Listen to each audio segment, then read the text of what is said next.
Hey guys, this is Sebastian bringing you part 2 on my series on 3-bet theory and ranges for RakebackDollars.com. Okay, so in part 1 we took a look at some considerations for 3-betting, including why we're 3-betting, if it's for value, if it's for as a bluff, whether we're in position or out of position, and what our plan is post-flop, depending on what type of player we're playing against. Originally, I was planning on doing a 2-part series with this for 3-betting. After I got into part 2, it just appeared it was going to be too much material to fit into two-part series, so I adjusted it to a 3-part series. So for today, we're going to look at part 2, and we're going to take a look at some analysis of how 3-bet ranges change versus different opponent types, and how to adjust versus the NIT and the loose passive. We're also going to take a look at how to use Pokerstove to better understand the ranges and why we're 3-betting. So we'll take a look at why we're going to be betting for value and why our value range is good against that particular range, and why bluffing is good with other hands. Then in part 3, we're going to take a look at adjusting to regulars, the importance of notes and reads versus those regulars, and some positional stats to consider before we're going to be 3-betting. Okay, just a little caveat before we get started. 3-betting, just like poker, isn't a perfect science. Reads are better than any HUD stat that you can take. So if you have a specific read or a note on a villain, that's going to trump a HUD stat anytime. We're going to be using a lot of HUD stats, and we're going to be using stats just to take a look at frequencies. Again, stats only tell us frequencies. They don't tell us what hands opponents are doing, making certain plays with, or in what situations. Again, they just tell us the frequency, so we're going to use those as a general base, but again, on top of what we know about the opponent and how we think we're going to react. Along those lines, no player fits into a perfect cookie-cutter mold. So we're going to take a look at 3 different types of NITs and 3 different loose passives. No 2 players play exactly the same. So we can draw some general conclusions about this type of player, how they're usually going to play, and 8 to 9 out of 10 times that's the pattern they're probably going to follow. But again, poker's a game involved with people, not robots, so they're not going to do the same thing all the time. And especially if you're a beginning player, if you're not a beginning player, no matter at what skill level you're at, if you're unsure of what to do, it's better to either fold right away or call and play a smaller pot in position. No sense in bloating a big pot to leave yourself in tricky spots. One of my coaches, and I say this all the time too, he always says it's better to make a tight fold too early than a marginal call too late. The earlier streets are the small money streets where our mistakes are going to be smaller, where the later streets are the big money streets where our mistakes are going to be magnified. So I subscribe to that theory. Okay, 3-betting versus the NIT. Again, this is the general rules. In general, NITs are raising pretty tight and folding off into 3-bets without very strong hands. In order to exploit this, we're going to narrow our value range to our premium hands. That being the case that NITs are already raising a strong hand, so we have to have really strong hands to be able to bet for value. And because they're folding quite often, we're going to widen our bluff range to take advantage of the fact that they're going to be folding a lot. Now we're going to take a look at 3 different types of NITs. Again, as far as standard stat goes, before you can determine what type of player, whether it's a loose passive, a regular, a NIT, or station, whatever it may be, typically you need about 50 to 100 hands to get a general idea about how that player's playing. In order to get even a general idea of what their 3-betting frequencies are, you really need about at least 1,000 hands. Again, even that's a small hand sample, but again, we're going to have a general idea. Whether the guy's 3-betting 3% or 4% doesn't really matter that much, but we're going to see pretty quickly after 1,000 hands whether they're 3-betting 2% or whether they're 3-betting 10%. So I think 1K hand sample's a pretty good hand sample to begin to start to take a look at that. Again, we're going to take a look at 3 just type of NITs that we see at the tables. Depending on whether you play full ring or 6 max, you're going to see either a little bit tighter or a little bit looser. So let's look at NIT 1. VPIP 12, PFR 10, 3-bet of 3, fold to 90%. So this is our standard value-based NIT. Their VPIP and PFR are close together. They're playing again, a 3-bet of 3%, that's a value range, and fold to 90%, they're raising hands, and really only continuing with their premium hands, aces and kings, and ace-king sometimes. So against this type of villain, we're only going to be 3-betting aces for value, and we're going to be willing to stack off on virtually every flop. If we have aces and the flop comes king high, we know they're going to have aces, kings, or ace king. We're chopping, aces is very unlikely because we have it. Ace king is much more likely, and kings is the least likely holding, with exception of aces. So more times than not, they're going to have ace king and kings. We're going to lose to kings. We're going to be beating aces, but again, they're going to have more ace kings more frequently, so therefore we're going to be willing to go with the hands. And sometimes they're even going to have queens some of the time too, so we'll stack those hands as over pairs. As bluffs, we're going to 3-bet as a bluff very wide versus this opponent. If we're called, we're going to bet or call one street with a top pair hand and get it in with 2-hand or better, and we're going to fold everything else. So again, if we hit a top pair hand, so let's say we raise as a bluff ace-6, we get called, flop comes down ace-XX. We're going to be looking to maybe pot control the flop, maybe bet one street on the turn, get called by a hand like kings or something like that where he doesn't want to fold. And again, we're really not going to put in a lot of bets on the river because there's really not much you can call with in this particular spot. We're not going to try to bluff this villain because we know their range is very strong. And again, if they're folding, let's take a look at exactly why we're going to be bluffing and why we're going to be value betting. So we know if we saw the earlier video on using HUD stats in tandem, we know that when a player raises 10% of the time, we know they're raising 10% of their hands. Well, if we know they're folding to 3-bet 90% of the time, that means 90% of 10%. That means they're only calling with 10% of their hands. So if they call with 10% of their hands, 10% of 10% is 1%. So let's take a look let's bring Pokerstove up and see what that 1% range looks like. So first we're going to take player 1, the nit here, and first we're going to just take a look at what a 10% range looks at so we can know how tight this guy's raising. So this guy's raising really, I think it's probably going to look a little bit something more like this, maybe something of this nature, 8s plus, ace 10 plus, queen 10 and king 10 suited, and the Broadway cards. This is about the range that he's going to be raising with, a very tight range here. Typically big cards as well too. So again, if we know he folds 90% of the time and he's only calling with the top 1% of his range, we can start pulling hands out down here to get this down to 1%. Again, for those of you who have seen my videos, this is Pokerstove. What this program is it allows you to do equity calculations by putting in the player's hands and comparing them to your hands. So it really helps you to quantify and understand ranges much better. So we're going to just keep pulling out hands until we get down to 1% here. So we're pulling out all these hands. These are the weaker hands. We can see down here our percentage is dropping to 4%. So even queens he's not calling with, king queen he's not, ace queen he's not, ace king off. So about 1.2%. So we can see his only calling range is aces, kings, and ace king. So again, if he's folding everything else, that's why we're going to be 3-betting light. He's folding 9 out of 10 times here in that spot.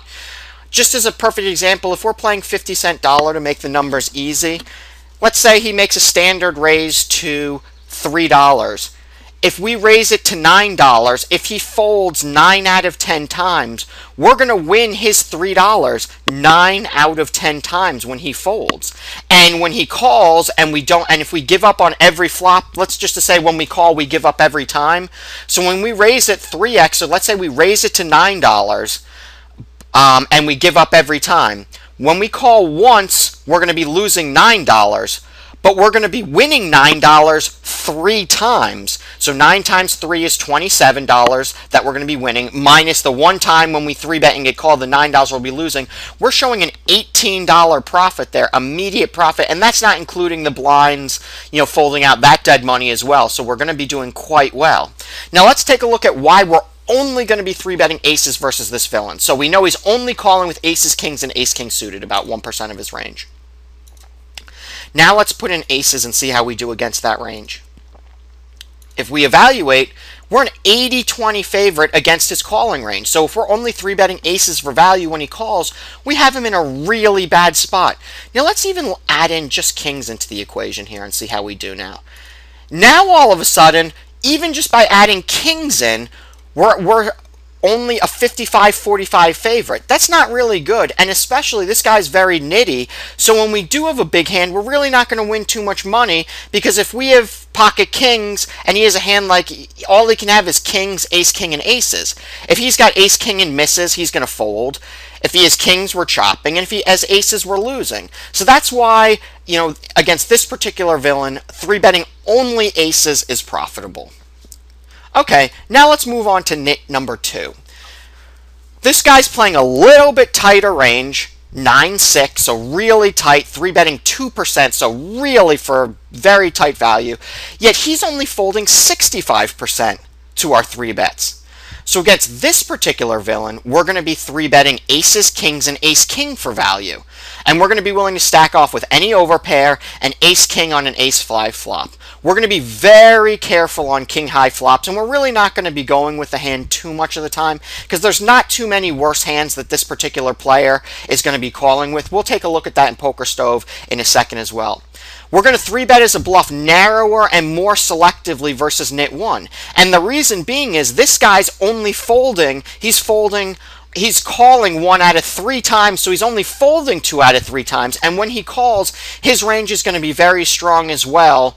So, though we're still going to be bluffing this guy with a pretty good frequency, not nearly as much as nit 1. And when he calls again, we're going to be giving up. When we do get called, we're going to better call 1 street again with the top pair hand and get it in with 2 pair or better and fold everything else.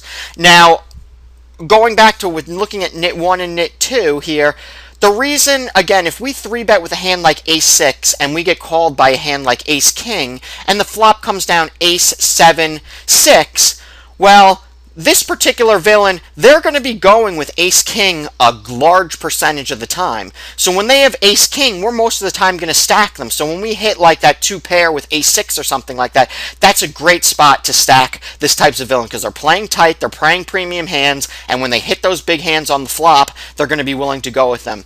Also, when I say willing to stack off with the hand, that doesn't necessarily mean that we're going to be willing to stack off on the flop. That means just if we hit this type of hand, maybe we bet on the flop and we're going to be willing to get it in on the turn or something. That doesn't mean we necessarily have to get it in on the flop versus this type of player. And more times than not, versus the nit, it's going to be better to be getting hands like top pair, top kicker in on the flop versus loose passives who can't fold top pair, second kicker, and other marginal type hands. As in the nit, you know, when they get it in on the flop, they're pretty much at worst going to have top pair, top kicker. That's why against the nit with top pair, top kicker, unless it's ace king, it's going to be really difficult for us to go with the hand. We're going to sometimes catch them with ace queen, but they're going to be showing up with pretty strong holdings quite a bit of the time. So if we again take a look at, now if we take a look at Pokerstove here and we say, okay, we're going to be valuing aces, kings, and ace king here.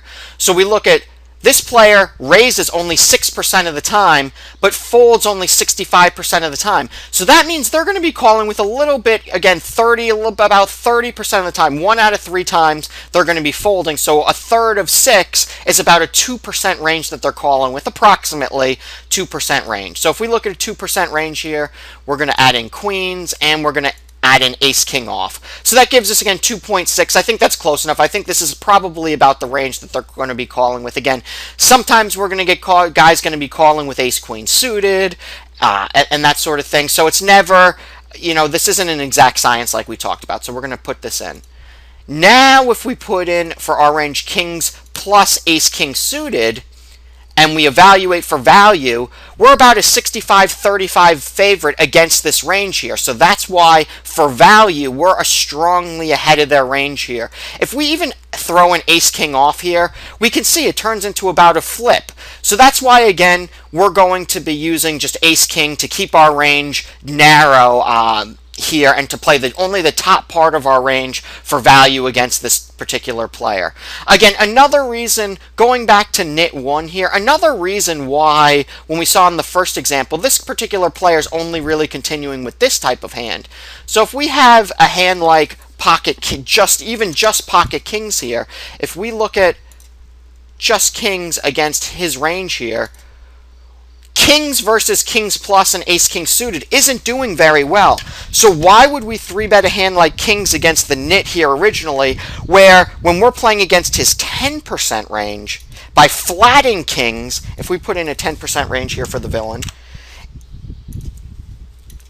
kings against a 10% range by flatting in position does extremely well. But yet, like we saw, against his 1% range, we do extremely poorly. That's why, again, flatting kings against nit 1 is going to be much preferable. Let's take a look at nit 3 here, a little bit different. 12-8, 3-bet of 3, so again, a tight player. 3-betting, again, value, 3% of hands. But this particular villain, he's only folding 50% to 3-bets. So we know he's calling 3-bets with approximately the top 4% of his range here. So against 4% range, we're going to widen our 3-bet value range to include queens and ace-king off. Let's take a look at this again in Pokerstove. So we've got villain 1. Here again, we're going to drop him down to about 4% here. Take out all these hands.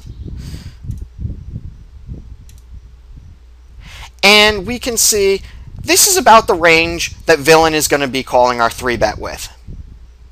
About 4%. Jacks plus and ace queen plus. Now, if we put in, so if we want to be 3-betting a dominating range here, if we put queens plus, ace king, and 2% range, we're at a 55-45. We have a 55-45 edge here. Now, given that's a small edge against this type of villain, and we talked about here, 55-45, that's not really going to be great against these particular villains. But against this villain, because when we 3-bet ace-king, because he has ace-queen in his range, that's a hand that we have dominated, and if we hit a top pair hand, there's a good chance we're going to stack this villain. Where against nit 1 and nit 2, it's really difficult. If we flop an ace, they don't really have too many ace-queens in their hand, so we're really not going to be stacking them when we flop an ace. Like if they have a king in their hand as well, too. If a king flops, the only kings that nit 1 and nit 2 have in their hand are ace-king for the most part. Villain 2 here, they may have a king-queen suited. They may have, again, if a queen flops, they may have an ace-queen suited when we have queens here, or when we have queens, we can stack profitably in that spot. That's why against this villain, I don't mind including ace-king off and having a slightly smaller edge here.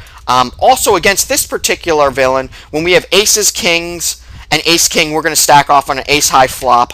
On a king-high board, again, we're going to be careful, but we're going to be more likely to try to get a bet or two in against this particular villain, because we might get 2 streets of value from king-queen suited. We may get 2 streets of value versus a hand like queens that he's getting sticky with.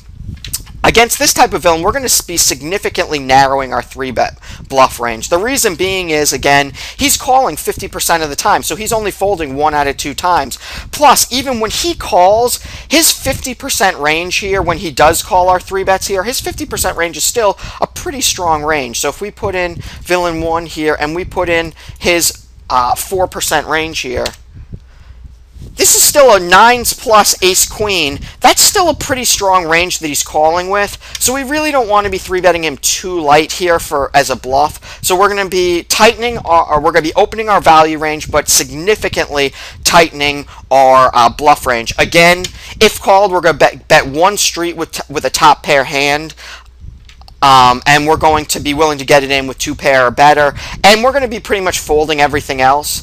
Against this type of villain, we have a little bit more flexibility, but because all 3 of these nit villains' ranges are pretty strong when they call, they're virtually going to be peeling every street. So when nit 1 and nit 2 call with kings, they're going to be calling at least 1 street, even on an ace-high flop. So if we bet 1 street and they call, it's not going to be worth barreling the turn against them, because when they have an ace, they're either going to raise and get it in, or they're going to call again, and then we're going to have put in a ton of money with a garbage hand. And when they have When they have kings, they're going to call one street. Yeah, will they fold the turn? Sure. But we really, that's such a small part of the, when they've got aces, ace, king, and kings in their range a lot of the time, we don't want to be trying to get them to fold out in the chance that they might have kings. And some of these guys still even get sticky with kings on an ace-high board. They'll call 2-bets. They'll give up on a jam. But, so again, bluffing nits when they call 3-bets, not a good spot to be in. Nits are much better to be bluffing in single raise pots where they're going to be giving up a lot more of the time.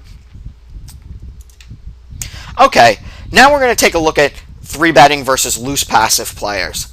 Loose passives, or LPs, they come in a much wider variety than nits. Nits, again, they're playing very tight, and their ranges are much more predictable to play. And they're, again, because their ranges are much easier to play against, and they're playing a much stronger game, they're really quite easy to play against. Nits, for the most part, they bet when they have it, fold when they don't, they're raising good hands, and usually don't like to commit a lot of money without a really strong hand.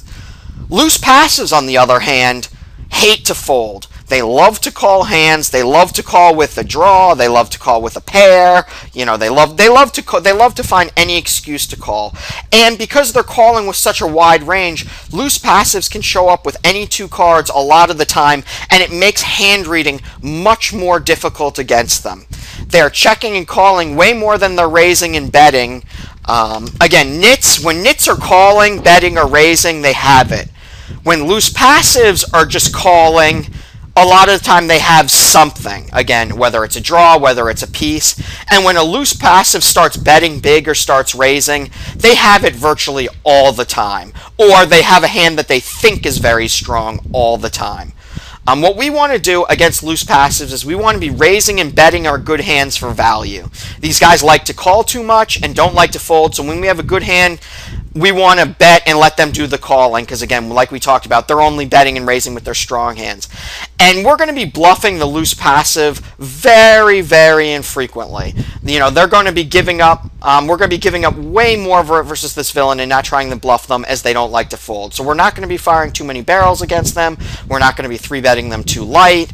And again, we're just not going to be trying to bluff the loose passive. Their weaknesses, they don't like to fold, and bluffing a player who doesn't like fold, you might as well just set the money on fire. Okay, again, we have the 1K hands that we want to have for 3-bet pots that we want to take a look at and look at some of the loose passive tendencies. So, loose passive 1 here, he has a VPIP of 35, a PFR of 5, a 3-bet of 2, and a fold to 3-bet. So this is our typical wet noodle loose passive. They cold call way too much, they limp too much. When they raise, they have a pretty strong hand, and when they 3-bet, they have a very strong hand as well. So, again, and they fold to 3-bet 50% of the time. So if he's raising 5% and only folding 50% of the time, he has only a 2.5% 3-bet range here. So again, like against the nit, who had the very tight range, we're only going to be 3-betting aces, kings, and ace-king for value. We're going to be willing to stack off with any overpair, so we're going to be willing to stack off with aces and kings on the flop, and ace-king on an ace-high flop. And again, we're going to be careful on the king-high flops like we talked about before, because this guy's really doesn't have too many king-queens or worse kings that he's going to be stacking off with. We're going to virtually never 3-bet light versus this villain, as their raising range is so small. They're only raising 5% of their hands, and they're only folding half the time.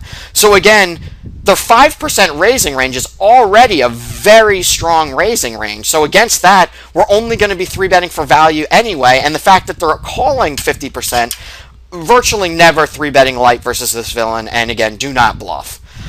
Loose passive number 2, this is, again, a guy who he's a little bit more aggressive. He's playing 40% of his hands, but he's raising 20% of his hands, 3-betting 4%, and again, still only folding to the 50% to 3-bets. This is a very different opponent type than loose passive 1. We're going to be 3-betting much wider against this opponent type, and in general, as wide as jacks plus and ace queen. Again, like we talked about in the early model, we're going to be willing to stack off with queens plus as overpairs and top pair, top kicker. Now, like we talked about at the beginning, there's no villains, no fits, certain cookie cutter, and there's no rules, steadfast rule for any play. As in, Sebastian told me to stack off with queens as an overpair versus this type of loose passive, but when I did it, 3 times, he had me every time. Well, again, maybe that particular villain doesn't stack off with worse than, whatever. So that's where our reads come into play, and these are just general guidelines. Again, we're going to be 3-betting bluff infrequently as their calling range is wide. Again, we're not going to be 3-betting infrequently because their range is small when they call. We're going to be 3-betting lightly, or not 3-betting wide, because they're calling so much. So it really, if we take a look at their range here, again, they're going to be raising 20%, which is, it's for a regular player, that's more standard.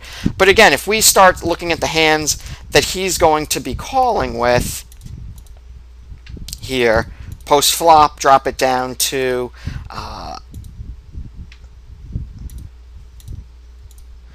about 10% of the hands here.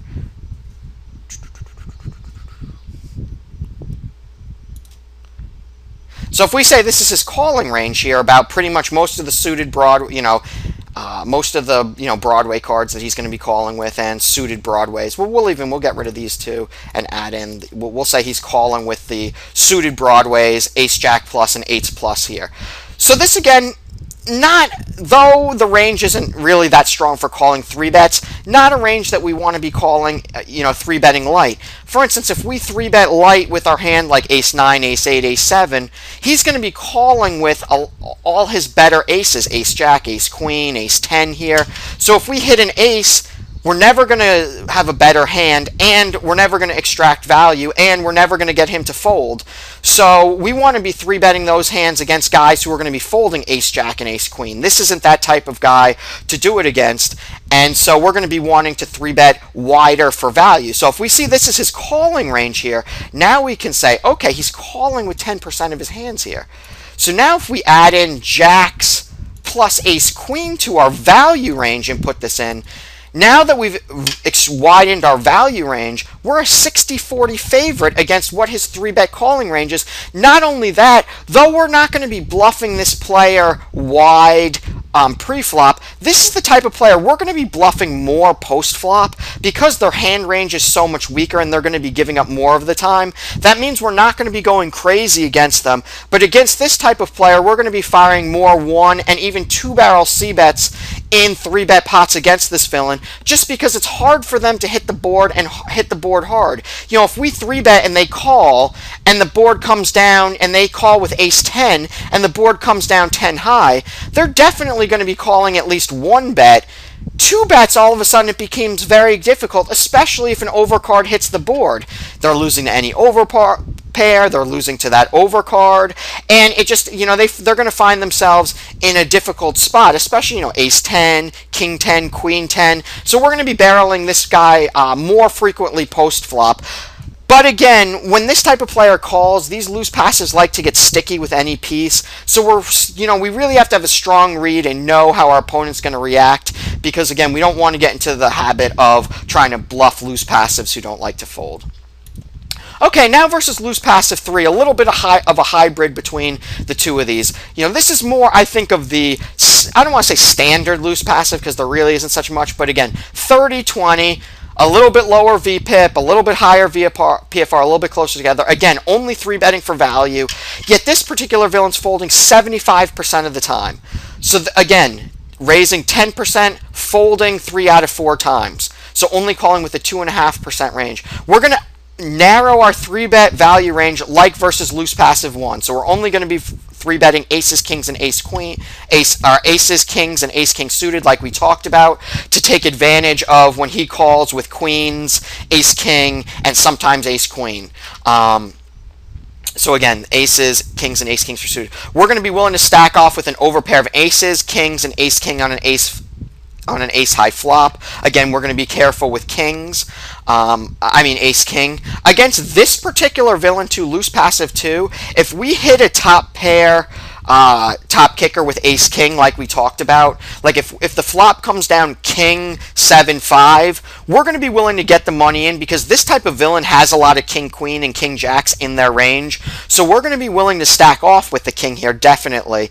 Against loose passive 3, less so, because they're going to have less king queens and less king jacks in the range that they're willing to stack off with, so we're going to treat loose passive 3 more like loose passive 1 and be careful on the king high flops.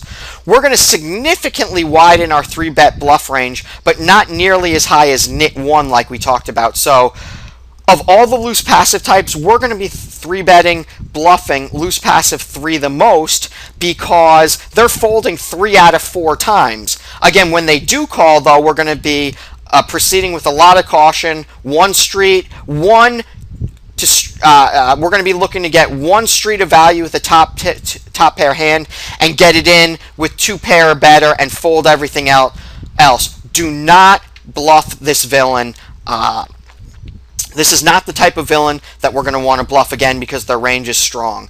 Again, going back to loose passive 2, if we do get called by loose passive 2 when we do 3-bet bluff, we're going to bet or call 2 small streets with a top pair hand and get it in with 2 pair or better. So for instance, let's say we 3-bet light with a hand like ace-9 suited. Like we say, we really don't want to be, but let's say we think it's a good opportunity. We do when we end up get called.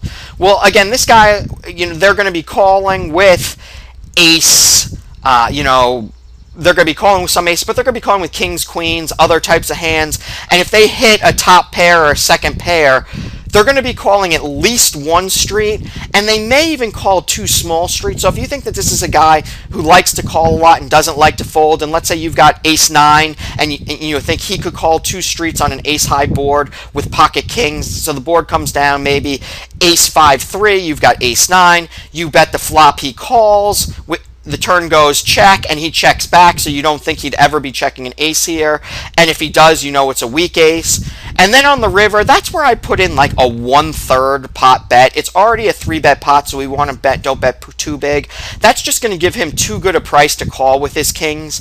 And if he does have a better ace than we have, it also acts as a blocking bet where if he's got a hand like ace-10, ace-jack, he's never going to be raising in that spot. But if we check to him, he may even bet half pot, and we really don't want to be folding in that spot to a half pot bet. But if we bet a 3rd pot, he's never going to be raising a 1-pair hand, and he's going to be calling with a lot of worse hands. So that's why I think that we can look to get 1 to 2 streets of value there versus the loose passive, unlike against the NIT, who they're never calling more than 1 street without a top pair, top kicker type hand.